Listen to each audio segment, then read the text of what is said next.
Protests and counter-protests greeted President Donald Trump's visit to Kenosha, Wisconsin, following violent unrest over the police shooting of Jacob Blake on August 23rd. The black man was shot 7 times in the back by a white police officer trying to arrest him.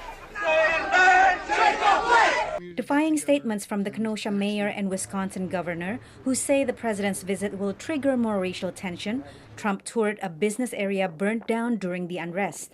And we're going to help them a lot. I think we're going to help them a lot. Trump met with law enforcement, but not the Blake family. He pushed a message of law and order to tamp down months of sometimes violent protests around the country, wading deeper into the debate over racial tension ahead of the November election. This week, Trump suggested that a white teenager accused of fatally shooting 2 people with a semi-automatic weapon during the Kenosha unrest may have acted in self-defense, prompting more criticism, including from Democratic presidential nominee Joe Biden. Fires are burning and we have a president who fans the flames rather than fighting the flames. But we must not burn. We have to build.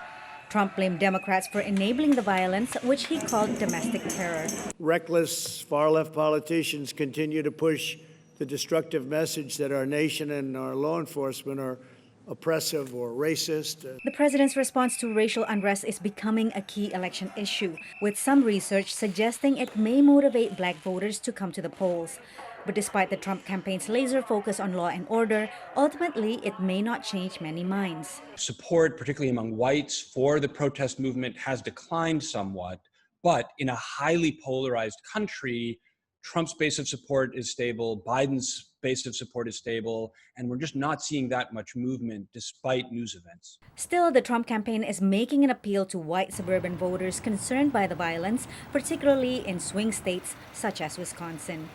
Patsy Widakuswara, VOA News.